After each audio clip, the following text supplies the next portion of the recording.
G'day guys, MFWest here, and today we are doing something completely different and we're doing a pet control guide. Now, normally all my guides are about the champion, but today it's about the pet, and the pet is so bloody important, guys.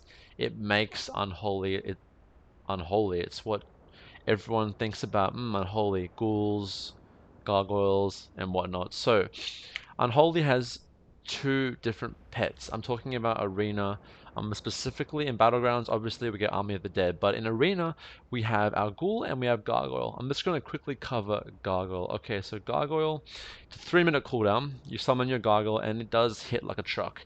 If you were going to a skirm right now and open with your burst macro and pop Gargoyle on a target that is not going to interrupt it or lose it, it hurts. It really does hurt. It's one of your top 3 damaging abilities, for sure. So, the problem with Gargoyle is, if the enemy is smart, one, they'll interrupt it, which will lock it out of its pool, and it cannot cast. I know that really sucks. Two, they will lose. Now, the Gargoyle cannot shoot through targets. If you're in the middle in an open area, obviously the Gargoyle is going to hammer down. But if for some reason, say the healer goes to run to a pillar, the Gargoyle needs to stop casting, move over it so it's in line of sight of the healer, and then cast. If the healer then moves behind the other side of the pillar, stop casting, move around. So you really have to be advantageous about how you use your gargoyle. Don't waste it when when the healer is pillar humping or the DPS are. Look for an opportunity when you've stunned the healer out in the open and he has no way to get back to the pillar. That is the prime opportunity about when to use it. I will show you guys in more 3v3 commentary to come how I effectively do that. Next is the most important thing in the world to us, guys. Our man's best friend, literally our most important pet in the game, is our ghoul. Okay, so I recommend if you have a dog in real life that you transfer that warm friendship that you have with your dog into game with your ghoul. Your ghoul has to be your best mate, guys. It's important they understand how to most effectively use your ghoul. That is what this video is going to be about. Okay, so they do a fair amount of damage. The damage can vary depending on how much your ghoul's on the target, but we're not really concerned about the amount of damage the ghoul does. I'm more concerned about the utility it offers. Okay, so it offers another stun and another interrupt slash immobilization, guys. Those are the two main reasons why Unholy is so good at crowd control and just controlling the arena. If you use your pet effectively, you can dominate a 2v2 and even a 3v3 game completely just from your pet, and no one expects it. No one really does expect it. When you get to higher ratings, yes, they will try and CC and kill your ghoul, but that's another video. But so, what abilities does our ghoul actually have? You've got Claw, which is basically their main damaging ability, nothing to worry about there. When you do transform your ghoul, the damage on this will be amplified. Nor 1 second stun in ghoul form. Do not recommend using this unless you have to stop a form of CC. Because it's only a 1 second stun. Like a really important form of CC, which is like a live or die situation for you guys, like a cyclone, a polymorph, you know what I mean? Okay, a fear. When you transform your ghoul, it becomes a 2 second stun and does more damage. This is very important. This is our leap. It's just in ghoul form, he just leaps behind the enemy target, but when you transform your ghoul, he will actually interrupt the spell they're casting and lock them out of that pool, and it will mobilize them for 2 seconds. Much like a warrior stun, they cannot move for 2 seconds. Great against hunters, great against classes that have great mobility, and a great way for you to peel enemies off your healer or whatever their kill target is. You can seriously slow down a team, guys, with Chains of Ice, Death Grip, and this pet immobilization. So, those are the main abilities for the ghoul. Now I'm going to show you guys how they actually work in combat. Right, guys, so a very, very important thing before I get into it, everything is you need to toggle off your the abilities. Right now, if you actually you haven't seen them, the abilities are actually going to look like this. A little kind of highlight is above them. Now, you do not want that. Why? Because that means your pet is going to use them whenever the fuck it wants. It will not listen to you. You need to turn these off because it's going to automatically use them as soon as the opportunity presents itself. It will stun the target by itself. It will run to the target by itself. You need to turn these off as soon as possible. Now, you can leave this one on. This is just their major damaging ability. They can do that whenever they connect with the target. That's fine. Leave that one. But for Gnaw and Leap, turn it off right now by right-clicking it. Alright guys, so the next thing I want to talk about is that you should really keep your pet on passive. I cannot emphasize this enough. In Arena, you do not want your pet to be running rampant. Now, a lot of people say, well, why don't you just macro pet attack to all your abilities? This is a scenario in Arena, okay? It's in a 2v2, you're playing against Warrior, Wrestler, Druid, and you want to actually get stacks on the healer whilst you're on the DPS Warrior. So what you do is you're attacking the Warrior, you're applying your Necrotic Strike, you're doing damage. You send your pet off. While it's on passive, you control one, the Druid or whoever the healer, and your pet will then go to the rest of the Druid and start applying stacks if you do have the Infector Claws, which is why I love Infector Claws for 2v2. Now, while that pet is developing wounds on that target, you're smashing the warrior down, the druid's healing the warrior, but unbeknownst to him, he's actually getting wounds on himself. You actually get the warrior down low enough, and the druid has to come and pop a major defensive cooldown on the warrior. Then you seize your chance, you pull in the rest of the druid, and you pop Sober Apocalypse on the druid, who already has the wounds required to do so, and you just apply double pressure on both targets. And now you're in an amazing situation where you just have a fuckload of pressure, and they've used their major defensive cooldowns. That is what you want to be harnessing with your pet. You can multitask with your pet. Your pet doesn't always have to be on your target. And keeping your pet on passive allows you to send it off in directions whenever you want and whoever you want to send it to. If you leave it on follow or assist or defensive. For example, assist, your pet's always going to attack what you're on. That's quite nice in the quick skirm battles, but in elongated arenas, you want to have your pet on passive. So also, if your pet chases the enemy behind a pillar, they can just kill your pet. You want to keep your pet at your side at all times, and you want to get used to the commands of passive and control one. Passive being your pet's on passive won't attack until you tell it to, and obviously control one, that's my keybinding anyway, is when you send your pet out to attack, okay guys? So that's very important. So like for example, this is the target, control one, attack, and then you want to bring it back as soon as whenever the hell you want. If you see that your pet's overextending, you want to make sure that you bring it back on passive as well. I will be going over these three commands later on in the video because it's more advanced, but for those of you that want to know, I think it's good for you to know how to use those three abilities. Alright guys, so that pretty much sums up the description of our whole pet bar. I'm actually going to show you guys now some examples of how I use my pet in Battlegrounds and Arena, and just some tips and tricks on how to use your pet, guys. So let's get into it. And here we go, guys. First up, hunters. You can actually immobilize their disengage. That is amazing for Arena. As you can see there, I interpreted it and interrupted it.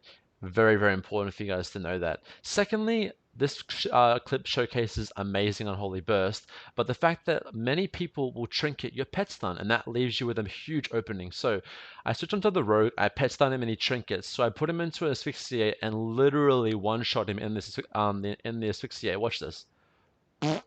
So if people trinket your pet stun, honestly, follow it up with asphyxiate, and they're going to get absolutely one shot. Both of those guys were 70, 80% HP, and now they both just got one shot.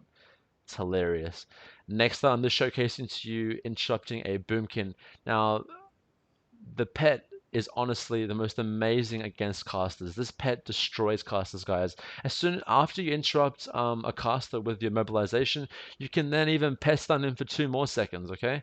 All right. This clip's going to be showing you guys a 1v2. I'm going up against an Affliction Warlock and a Arcane Mage. So I want to stop as much damage as I can. So I'm going to interrupt this Warlock UA, and I'm going to interrupt with my pet stun the Mage's Arcane Missiles.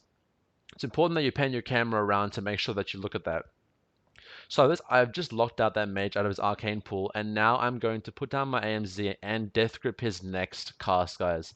I have completely nullified this mage's damage, and that allowed me to 1v1, basically 1v1, this warlock. And my anti-magic shell is down, anti-magic zone is down. Now it's just a nice, good old 1v1 against the arcane mage, which it's not going to end well for a mage against Unholy Deathman, is it, guys? No way. So this duel's pretty much over. But as you saw, guys, I nullified so much of their damage simply by interrupting their important damaging abilities, which allowed me to kill the Warlock and now deal with this mage 1v1. We have so many interrupts, guys. Alright, this one's a 1v1 against an Arcane Mage. I instantly interrupt his Polymorph. And now I'm going to try and, obviously he's going to break out a Massive Viz. I pull him in, he blinks down the stairs. Not a very good move by him. So now I'm going to Sober Apocalypse, but he blocks. I actually wanted to pet stun him, but he blinked again. Far out, Arcane Mages have so many blinks. So he gets away. Now look at the distance, how the pet can actually interrupt. Look at that distance. It can really travel a long way and interrupt that spellcast. So he actually trinkets that, and now I'm pretty much on top of him, and it's over. So just wanted to showcase to you guys how far that distance is. Now, this is the more advanced section of the guide. Now, scenario, you're on a healer, and you need to create a gap for your pet to go for the interrupt. I'm going to pull my pet back with passive, which creates that gap, and then send him in to interrupt the priest. Watch. Pulling him back. Priest is like, oh yeah, flash heal. Boom, interrupts, okay?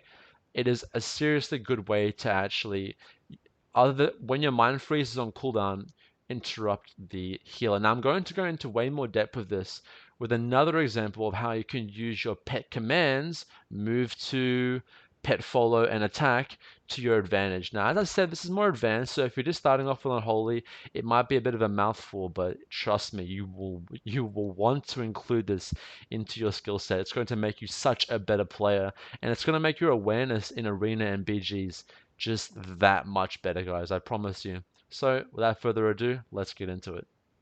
Right, guys, so after seeing that clip, that's a more advanced kind of ability that we can do with our pets. Now, this is also, now I'm going to talk about the three commands that we have: attack, follow, and move to. All these three commands are going to be used in this form of interrupt. Now, obviously you guys know you can interrupt with your pet, but what do you do if the target's on top of you and your pet also is? So, scenario, this is a, let's go over Disc Priest or something, okay? You've used Mind Freeze to interrupt the target. You've used Asphyxiate to stop the cast. You've used Death Grip. You've used Pet Stun. You're out of interrupts, but you still have your Pet Leap, which you can buy with Dark Transformation, will interrupt him. Now, this can be the difference between you winning and losing an arena by getting this interrupt off. It can stop the healer from healing your kill target, or it can stop the healer from healing himself. And when you're on the healer and your pet is also attacking the healer, you need a gap. You need like a little bit of a gap for your pet to actually charge the enemy. It can't charge while it's on top of the target. If the enemy healer decides to use a speed boost and run away, and then start casting, there will be that little gap and your pet can interrupt. But other than that, you need to do this kind of method that I'm going to show you guys right now.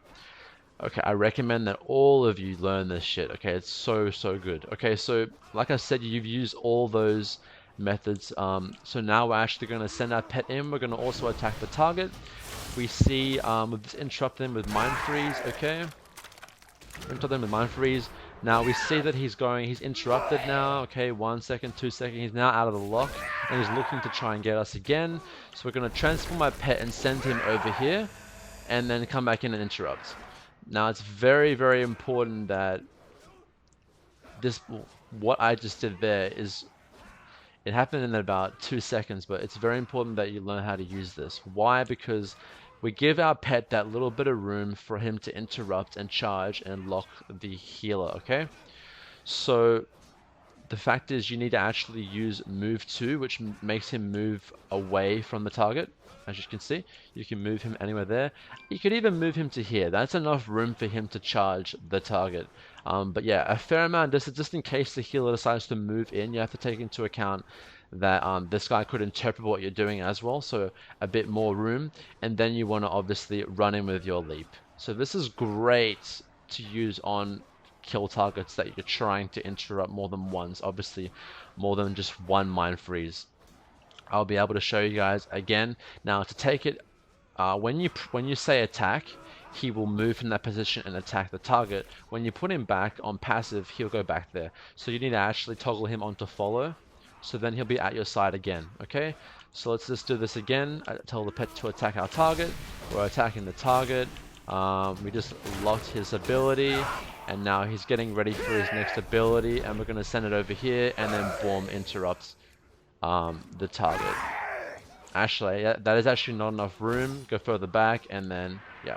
So there you go, guys. That is actually not enough room here. There's not enough room, so you want to put them back around there, and then you'll interrupt the cast. It's very important that honestly, you should really start practicing this in and include it into your playstyle, because you being able to think about this and interpret how the healer is going to play, this will seriously help that, and it will only improve your game, guarantee. Honestly, just get into some skirms and just practice moving your pet into a position and actually using your pet interrupts to get back and interrupt the target. Awesome, awesome stuff, guys. That is going to be the video, guys. I hope you guys enjoyed it. I have never seen any pet control guides or pet control management videos on YouTube, so I really hope I gave you guys some good insight for those of you that are veteran Unholy players, and for those of you that are just learning the class. There is a whole other dynamic into Unholy, and this is basically it. So if you have any questions or comments, please ask me down below in the comments. I'll answer everything that I possibly can. And if you want to follow me on social media, MFWest WoW on Facebook and Twitter. That's going to be the video, guys. Have an awesome day. MFWest out. Unholy for the win. Peace.